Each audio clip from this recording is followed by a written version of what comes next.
talak itu tidak bisa dijatuhkan seketika, punya nilai lebih daripada satu.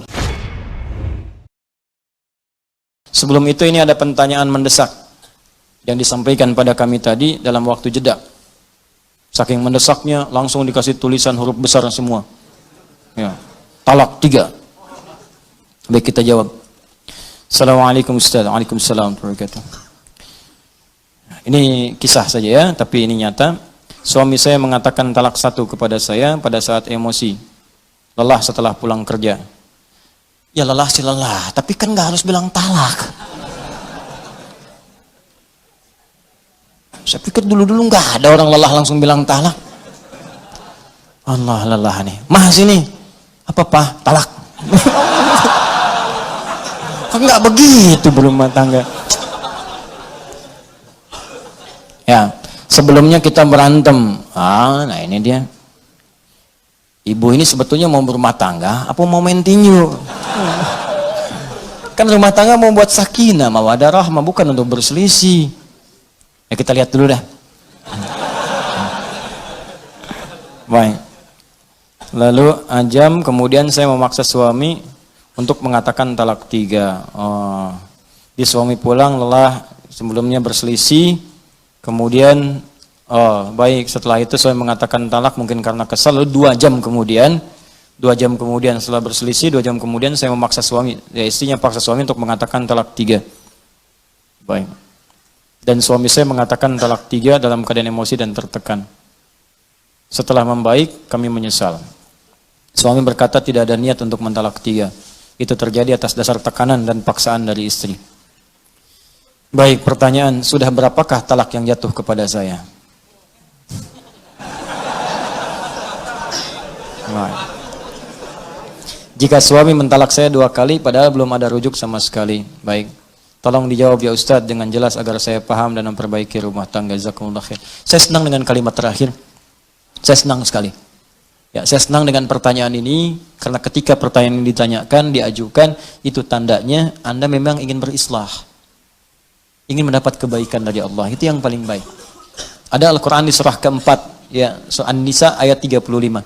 Fa in khiftum shiqaqa bainahuma fab'athu hakaman min ahli wa hakaman min ahliha in yurida islaha yuwaffiqillahu bainahuma. Yang bertanya ini yang menyampaikan pada kami, buka Quran surah keempat An-Nisa ayat 35 paling kiri di pertengahan. Allah menyampaikan jika dalam rumah tangga kalian khawatir ada perdebatan yang nggak bisa diselesaikan sehingga berdampak pada perpecah belahnya rumah tangga. Maka kalau nggak bisa menyelesaikan sendiri, maka undang atau tanyakan pada orang bijak, hakaman. Orang bijak, orang paham hukum, orang bisa memberikan solusi. Bukan curhat pada orang menambah masalah. Awas, ini rumus di rumah tangga kalau sedang punya masalah, ibu khususnya, jangan curhat pada orang bisa menambah persoalan. Cari orang bisa memberikan solusi, boleh cerita. Boleh cerita, tapi bukan pada orang bisa hanya berbagi cerita pada orang lain, apalagi media sosial. Hati-hati, cuma ditulis bikin status. Kamu tidak seperti aku kira. Tuliskan. Tungguin komen. Itu cuma nyebar sendiri. Nanti begitu masalah selesai nggak bisa diralat. Nungguin komen, datang-datang celing maghrib ada. Kunaon ece. Kenapa gitu? Kan nggak lucu. Baik, teruskan ke sini. Balik ke sini. Kemudian kalau sudah seperti itu, lihat kalimatnya in yurida islaha. In yurida islaha yuwaffiqillahu bainahuma. Jika keduanya ingin islah, memperbaiki, ingin lebih baik lagi, ingin lebih mulia lagi, ingin Allah ridha, maka Allah akan berikan petunjuk kepada keduanya untuk memperbaiki keadaan rumah tangganya. Maka syarat yang pertama sebelum saya jawab ini pada yang bertanya, niatkanlah untuk memperbaiki diri dulu. Jangan sekedar mendapatkan jawaban. Kalau sudah niatnya benar, ingin mendapatkan ridha Allah, ingin memperbaiki, insya Allah akan lebih mudah jalannya untuk diperbaiki dan untuk mendapatkan kenikmatan lebih baik dibanding dengan hari-hari sebelumnya yang telah dilalui. Nah, maka baru kita bicara kepada hukum. Ini dulu perbaiki niat. Kalau niatnya benar kata Allah, saya akan beri jalan supaya rumah tangganya lebih indah, lebih nyaman, lebih samara dibandingkan persoalan-persoalan sebelumnya. Baik. Maka hukumnya yang pertama apa? Yang pertama, talak itu tidak bisa dijatuhkan seketika, punya nilai lebih daripada 1. Itu punya jeda, punya interval. Misalnya kalau dijatuhkan, misal keluar dari kalimat seorang suami, saya talak kamu saat ini. Mau diucapkan saya talak 10 kali, saya talak 3 kali, saya talak sepanjang gunung, saya talak misalnya dari Sabang sampai Merauke, ya, saya talak seluas samudra, tetap jatuhnya satu. Jatuhnya satu. Kapan satu itu kemudian prosesnya? Thalatha quru, 3 kali masa suci. Ditalak dalam keadaan suci misalnya, ya, kemudian dia haid sekali, dan yang kedua lagi haid lagi, yang ketiga kemudian haid lagi, suci pada yang ketiga kali, baru itu batas terakhirnya. Nah, talak ketika diberikan ini yang pertama disebut talak raj'i. Raj'i itu dari kata ruju', berpeluang balik. Jadi sebetulnya talak itu bukan untuk memisahkan asalnya, tapi untuk merenungkan supaya memperbaiki hubungan keluarga. Ini banyak orang salah persepsi. Ya Allah itu saking sayang dengan rumah tangga, jangan pisah, jangan pisah, jangan pisah. Makanya ketika diberikan talak yang pertama, sulit nih, nggak bisa diselesaikan. Talak pertama ini disebut rujuk. Motivasi talaknya untuk berpikir supaya rujuk lagi. Bukan supaya pisah. Apalagi saat talak yang pertama ini sengaja berbuat onar supaya pisah betulan. Tidak, renungkan dulu, ini sejalan nggak, benar nggak di rumah tangga nih? Ya, ada nggak rasa cinta nih dalam saat sekali masa suci, ada nggak perhatian? Nanya nggak, kan? Ada nggak peluang untuk diskusi? Terbuka nggak untuk bicara, untuk memperbaiki diri? Itu disebut rujuk namanya. Kalau dalam masa itu tiba-tiba ada ungkapan, maaf, aku rasanya berbuat banyak kesalahan kemarin. Atau ada rasa rindu, tiba-tiba nggak keluar kata-kata itu, tiba-tiba malamnya berhubungan misalnya. Dengan berhubungan itu selesai, nggak ada akad, nggak ada macam-macam, talaknya nggak berlaku lagi, selesai di situ. Ya, talak pertamanya selesai dan rujuk dia di situ. Ya, cukup dengan mengucapkan misalnya kita rujuk lagi, atau tanpa kalimat itu cuma berhubungan malam harinya. Begitu berhubungan selesai. Ini memang agak unik, katanya kesal tapi berhubungan, kan? Itu tandanya masih sayang. Ya, tanda sayang, ada tanda cinta, sudah. Begitu berhubungan, selesai, talaknya selesai, tuntas. Rujuk lagi. Rujuk, nggak berlaku talak. Paham ya? Nah, nggak berlaku hukum di sini. Jadi, masanya 3 kali masa suci. Kalau 3 kali ini, nggak ada sama sekali, memang dia abai. Ternyata bermaksiat di belakang istrinya misalnya. Atau istri bermaksiat di belakang suaminya. Ya, memang seperti itu, nggak bisa disatukan. Nggak ada sayang, nggak ada tanda, cuek, macam-macam dan sebagainya. Bahkan melarang untuk taklim, melarang untuk sholat, melarang macam-macam. Misal, gitu kan? Dalam masa suci ini 3 kali nggak ada apa-apa, maka perempuan bebas. Bebas di sini. Nanti ada hukum-hukum apakah mengembalikan iwad atau lainnya, tinggal diproses secara administratif. Talak. Tapi kalau suami dalam masa 3 kali suci ini, ya dia berkeinginan untuk rujuk dan dia menyatakan ingin memperbaiki diri. Makanya kalau ada hal seperti itu, boleh undang orang tuanya, atau paman, atau orang bijak, atau ustadz, minta mediasi. Apa yang kurang-kurang, pertemukan. Dan berniat memperbaiki. Kata Allah, kalau niat memperbaiki, saya bimbing. Tapi kalau semua merasa benar, dan merasa sempurna, nggak akan pernah selesai. Ingat ya, di rumah tangga itu pasti dua-duanya punya kekurangan, karena manusia. Yang sempurna itu cuma malaikat. Sering katakan itu.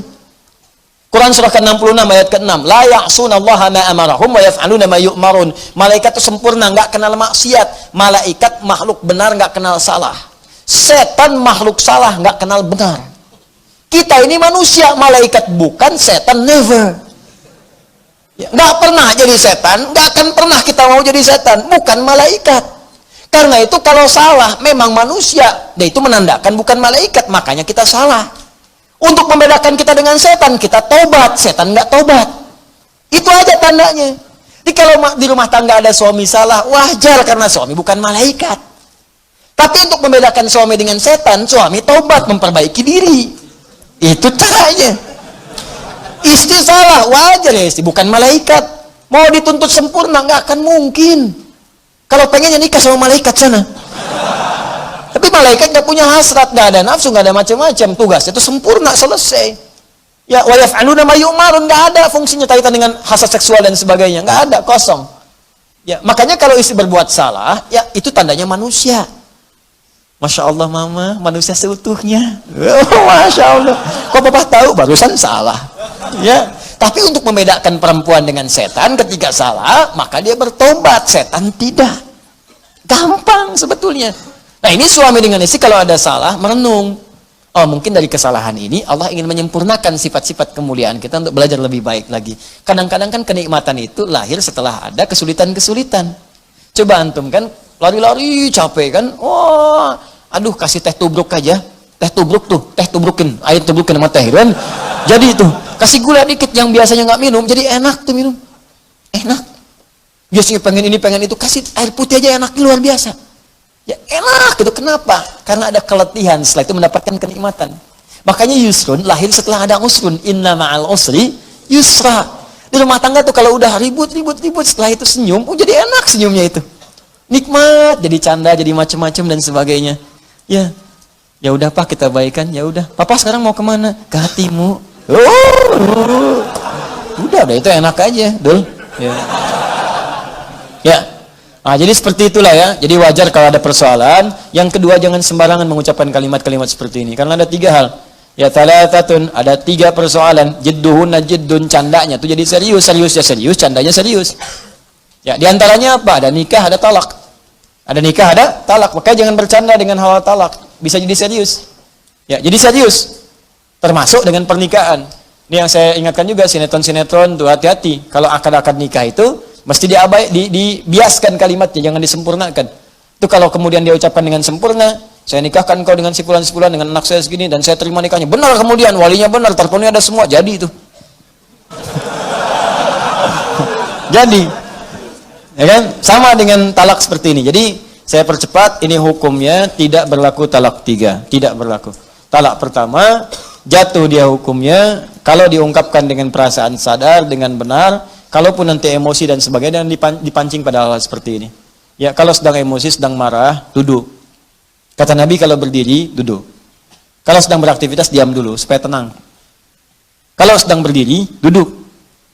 Jangan berselisih dulu. Ya, marah, diam dulu. Makanya Nabi itu kalau ada persoalan di rumah tangga, diam. Didiamkan dulu Sayyidah Aisyah, diam dulu supaya berpikir semua. Sebab kalau sedang marah bicara, pasti keluarnya kasar. Kasar keluarnya. Kalau sedang marah tangan bergerak, pasti kasar, kencang. Tuh. Ya, seperti itu. Kemana-mana nantinya.